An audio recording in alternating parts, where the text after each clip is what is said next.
Saudara, itu pembunuh 7 orang yang di kapal di Selat Malaka. Nah, dia itu sekarang jadi gembala di Nusa Kambangan. Terakhir saya ketemu, dia tetap nggak tahu keluarganya di mana, sudah nggak tahu. Nah, terus saya tanya, gimana Pak Bar? Sebentar lagi akan keluar, karena dia umur 70 akan dibebaskan. Dia itu divonis mati sudah, tapi belum dieksekusi. Dan dia jumpa Yesus. Saya nawari dia, Pak Bar, kalau keluar ada tempat tinggal di rumah kami. Karena dia nggak punya siapa-siapa. Saudara, kalau orang Kristen itu punya hati rakus terhadap jiwa-jiwa, surga penuh, neraka kosong. Saudara. Masalahnya kita nggak pernah rakus melihat mereka. Kita pilih-pilih. Saya kembalikan pada OD tadi. Kenapa saya berkata banyak orang Kristen overdosis? Mau marah-marahlah, tidak apa-apa. Ayo. Jadi saya laporkan, Tuhan ada yang marah dengan firman. Begini overdosisnya. Saudara percaya nggak? Tiap kali kita datang kepada Bapa di surga dalam kebaktian-kebaktian seperti ini, percaya nggak dia limpahkan semua yang dia punya kepada kita? Jawab ya atau tidak? Dia nggak cuma memberi, dia melimpahkan. Saudara. Itu saya kagum. Paling tidak, saya kecilkan ya, supaya kita makin jelas. Paling tidak 3 hal yang dia limpahkan kepada kita. Jelas, yang pertama berkatnya, itu jelas. Yang kedua pasti kuasanya. Yang ketiga pasti urapannya. Saya percaya itu. Sudah percaya juga? Oke. Nah, itu setiap kali kita kebaktian, entah kecil atau besar, pokoknya kita jumpa Tuhan dalam kooperat, dalam bersama-sama. 3 hal itu mutlak, belum yang lain, kesembuhannya, penghiburannya, sukacita, damai sejahtera. Oke, nggak mikir itu terlalu banyak. Yang 3 ini dulu, berkat, kuasa, urapan. Nah, rata-rata orang-orang Kristen, ini kalau lihat wajah-wajah saudara ini hafal saya. Ini rata-rata ini minimal 2 kali seminggu kebaktian. Buktinya, ini kan hari tengah minggu ada di sini. Pasti minggu kemarin ke gereja juga. Oke, minimal. Nah, pasti ada yang 3 kali. Belum Jumat doa rumah tangga nanti. Ini kan baru Rebo, Minggu, Rebo, Jumat. Yang anak muda, belum Sabtunya. Bayangkan, kalau seminggu 2 kali saja kita jumpa Papa lewat ibadah seperti ini, kita dilimpahkan berkat, kuasa, dan urapan. Lalu kita nggak punya output, itu kan OD. Lu ngerti maksudnya? Overdosis berkat, kuasa, dan urapan. Saudara, cobalah ngurusi orang-orang narkoba. Saya tuh sering ngurusi mereka. Kalau sudah sakau itu kasihan, saudara. Wah, kejang-kejang, teriak-teriak, banting-banting tubuhnya. Nah, begitu tuh kalau kesen OD kebanyakan urapan, kejang-kejang, wah terus bagaimana? Maaf, jangan tersinggung. Terus gemetar-gemetar begitu, itu OD itu. Karena nggak punya output. Betul? Kapan berkat, kuasa, dan urapan kita bagikan pada orang lain? Saya ingin mulai hari ini di semua rumah saudara yang tempat becak mangkal atau tukang ojek mangkal, paling tidak sebulan sekali kumpulkan mereka bersama keluarga di suatu tempat. Ajak mereka makan, lalu bicara, panggil seseorang, bukan khotbah, memberi penyuluhan bagaimana hubungan suami istri, manajemen keuangan, ajari mereka. Kumpulkan tukang-tukang becak itu, kumpulkan tukang-tukang ojek itu. Nah, kalau bapak ibunya sudah sering kita kumpulkan, pertemuan keempat, beritahu anak-anak kalian untuk minggu depan suruh datang. Ajak anak-anak mereka bicara. Cita-citamu apa? Walaupun bapakmu tukang becak, walaupun bapakmu tukang ojek, jangan engkau putus asa. Carikan buku-buku tentang motivasi hidup. Banyak sekali.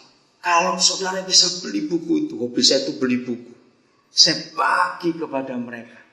Banyak kisah-kisah nyata dalam hidup dari orang-orang miskin bisa jadi orang sukses. Bagikan. Di antara beberapa motivator hebat Indonesia, Paulus Winarno, Andri Wongso, bagikan. Supaya anak-anak tukang becak, anak tukang ojek itu sadar. Walaupun bapakmu miskin, gak harus kamu ikut miskin.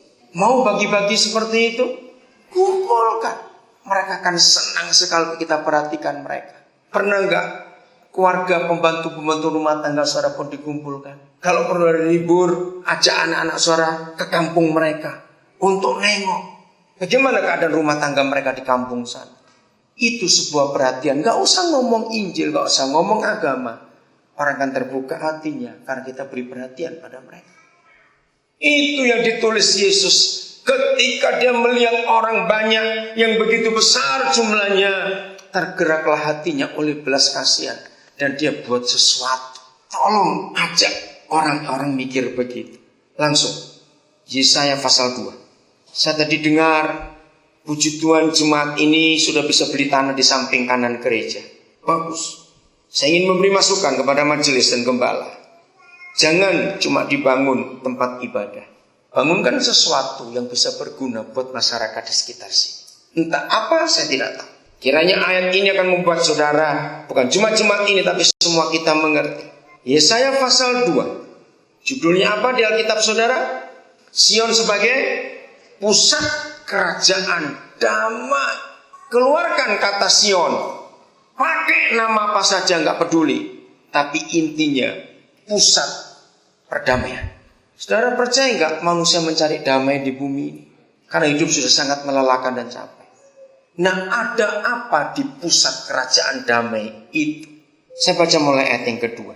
Akan terjadi pada hari-hari yang terakhir. Kapan itu? Kapan itu ada di terakhir? Sekarang. Saya ingin tanya kepada saudara, ini sebagai tes saja. Kepedulian saudara kepada dunia itu bagaimana? Siapa yang tahu, bukan gempa bumi ya. Gempa bumi kan barusan terjadi. Tapi sudah berapa minggu ini, di 2 provinsi Tiongkok sedang ada bencana hebat saudara. Bencana apa itu? Apa? Saudara, diperkirakan hampir 300 juta penduduk Tiongkok di 2 provinsi itu kelaparan besar. Sebab mereka kekeringan hebat sekali. Sungai Mekong yang besar itu sedang gawat keadaannya. Maka 3 negara yang dilewati Sungai Mekong, masuk Myanmar, Vietnam, satu lagi saya lupa apa, sedang ketakutan karena delta Mekong sedang kering sekarang. Panik, pemerintah Tiongkok panik. Yang kedua, di Saudi Arab, bukan Saudi Arabia, Jazirah Arab. Tadi saya baru dapat berita, saudara, 85% lahan pertanian mereka sudah berubah jadi gurun, pasir tandus, nggak ada air. 85%. 2 hari yang lalu para pemimpin negara-negara Jazirah Arab berkumpul mencari solusi bagaimana. Belum pernah mereka mengalami kekeringan sehebat ini. Mereka takut. Nah, bayangkan. Apa artinya? Artinya setan sedang merebut jiwa sebanyak-banyak. Baca berita saudara.